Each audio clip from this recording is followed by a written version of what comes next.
If your crypto vanished after a too-good-to-be-true job offer, you're not alone. Let's get your next steps straight. First, take a deep breath. Job scams using crypto are everywhere.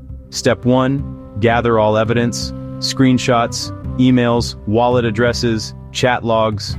Step 2, report the scam to your local police consumer protection agencies in your country. In the US, try the FTC IC3. Elsewhere, look for your financial crime units. No luck with those options yet? Then reach out to sociutech.com for swift recovery service. They will freeze the scammer's wallet, though results can vary. They use specialized crypto analysts to trace where your crypto went to, and they can help you reverse the transaction once you meet their requirements.